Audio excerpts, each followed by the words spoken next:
Beyond the Bounce, presented by ZTE. I'm your host, Byron Bogard, and joining me today, Legends point guard, shooting guard, small forward, and power forward, Kyle Collinsworth. Welcome to the show, Kyle. Thank you, appreciate it. Now, Kyle, you are a standout BYU star. Now, you're one of our more popular players this season. How has it been getting so much love, receiving so much love here in Texas?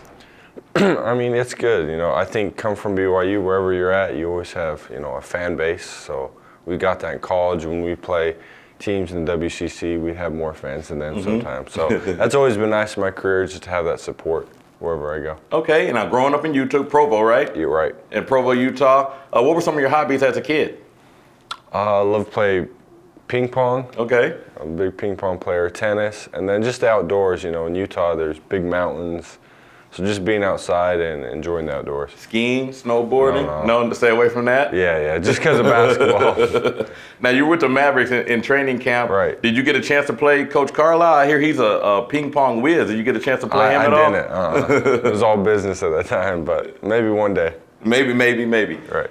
So were there any other sports growing up? Was basketball the one that you wanted to play? Were there anything baseball, football? I played baseball. My dad and grandpa were big pitchers, so I pitched. And then I played football until like 7th grade. But then once high school started, I just decided, just to basketball. You just didn't feel like, hey, this hitting just not for me, or what was it? You know what? I was good at baseball, maybe my best sport, but I just couldn't get into it as much. Every once in a while, you like to show off the arm, long distance shots. We like to see you at practice. Yeah, exactly. Now, Utah, you were a 4-year starter at your high school. Right. You won 2 state championships, correct? Yeah. So we have to ask the viewers, what happened those other 2 seasons? Was there heartbreakers or? One was, yes. We won like 48 straight games, and we got in the championship. We were supposed to win, and we just won those games where everything went wrong. But it is what it is. Now, outside of being a great standout basketball player, you're also a high school All-American academically. Who do you credit that success? Was that more of a mom, a dad pushing you to keep your head in the books? Just both, just the support I had, and just priorities. Education was always a priority for me, and just making the most of it. I mean, you got to go to school, so you might as well make the most of it. Might as well get straight A's, get all American academic awards and all that. Right. Now, you were highly recruited. You had some top-notch schools recruiting you out of high school. What made you stay at home and choose BYU?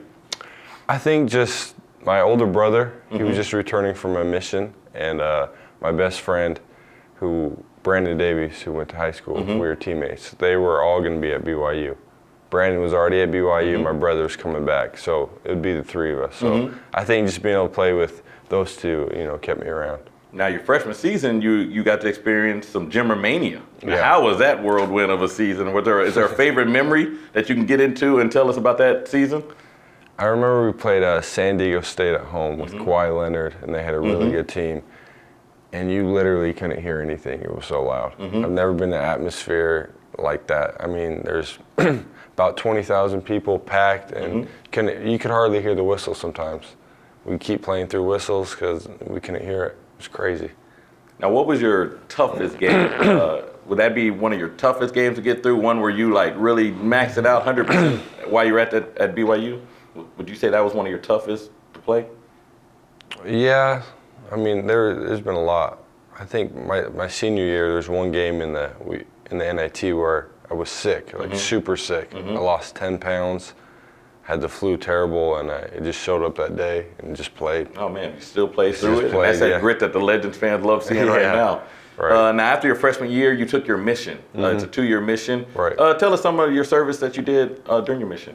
Okay, so you decide to go on a mission, it's completely your choice, and I got called to serve in Russia. It's called Vladivostok, far east of Russia.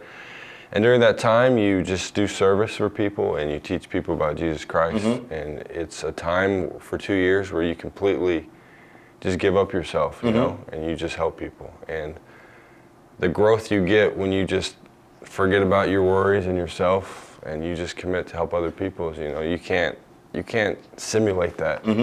So I learned so much besides Russian.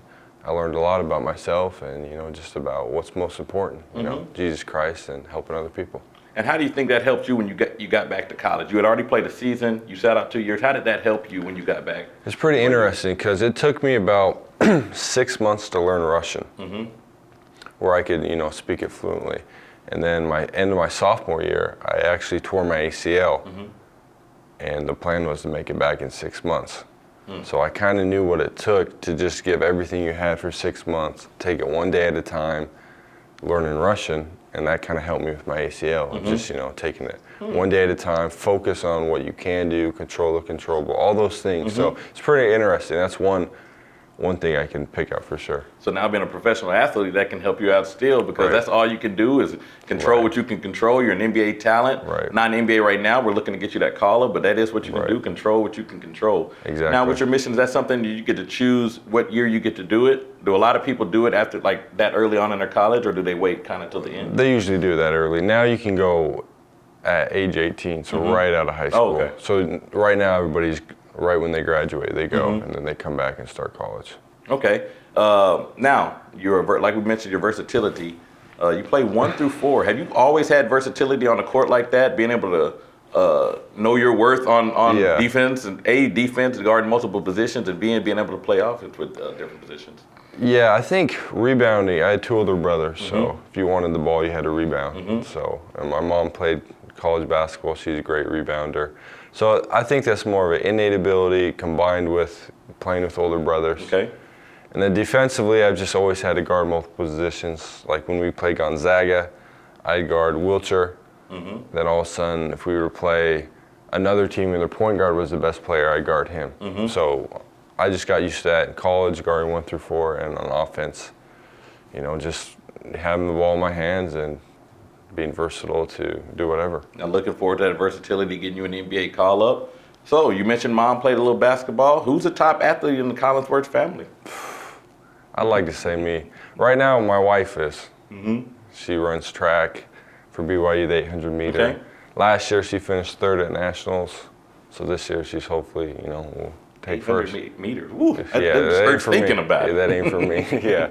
So she gets you out on the track in the off season and teaches you a few things, huh? I try to avoid that, but. Does she have Olympic ambitions? Yeah, she actually went to the Olympic trials and she did pretty well. So for being so young and still in college, so yeah, I think so. She's excited. That's the goal for her, so she's working hard. Okay, and how has that been? You're married. Right. A lot of guys, their wives get to come stay with them, but she's in the college. How's that long distance kind of worked out with you guys? It's been tough, but we stay together, and I've been able to go down there for Christmas, and I was down there for New Year, so that's been nice, and I was there for Thanksgiving as well. So that's been nice. We've been going back and forth a little bit, but just making the most of it, taking it one day at a time. Now we're here in the Texas winter. It's getting a little colder out there today. What do you tell Texans that are complaining about 50 to 60 degree weather being from Utah? Just be glad you don't have to shovel snow. Usually when it's cold like this, you wake up, there's 6 to 8 inches of snow you got to deal with. So you're lucky, no snow you have to deal with, so you'll be all right. All right, so we've had some previous teammates and your coach has been on the show. Everybody's played small ball. We'll get into that here in a second. Before we do get into small ball, we've got a list of every player that has joined us on the show, their top 5. What is your top 5 NBA greats of all time as we set up here for small ball? Obviously, Michael Jordan. I think you got to go with a big guy like Shaq. All right. I like Dirk. Okay, Dirk, top 5. I grew up a big Dirk fan, so I'd throw him in there. I'd also throw in Kobe and Larry Bird. Okay, now you know you left out LeBron. Right. Is LeBron on that fringe? I'll give you 2 more fringe players that everybody has those fringe players that it's just really hard to decide. Yeah, I'd go for it. I think just because LeBron's not done doesn't mean he's just got, so much more. And I'd also go with Magic Johnson. Okay. Now, before we get going, why don't you tell those NBA general managers out there what you can bring to an NBA team when you get this call-up? I like to talk things into existence here on Beyond the Bounds. Absolutely. So why don't you tell those general managers what they can expect for you if they get you that call-up? Just versatility, like we talked about, being able to play 1 through 4 offensively and defensively, and just a guy who brings energy and will work hard. All right, well, it's that time for small ball. We're going to put 24 seconds up here on the shot clock. The leading score this season is 5. The key is getting the rebound out and getting another shot up without turning the ball over. So here we go. We're going to go in 3, 2, 1, go. Small ball. 1 for 1. There we go. Off to a good start. That rebound's the tricky part. get it placed on there. Or you're getting the clock started 5 seconds late, so you got a few extra shots in there. Got an air ball up. There it is, 2. There it is, 2 for 3 today. You got 15 seconds, Kyle. Ooh, in and out almost. Got 10 seconds, that's 3. 2 away from the tie with the lead. Ooh, a little bit right iron. 5, 4, 3, 2, count to 4, and 1. If you get it up, we'll count it. Oh, and count it. 5, we will count it. We may have to review. Well, Kyle, thank you for taking time out of your busy schedule to join us. And thank you for joining us here on Beyond the Bounce, presented by ZTE. Until next time, we'll see you later.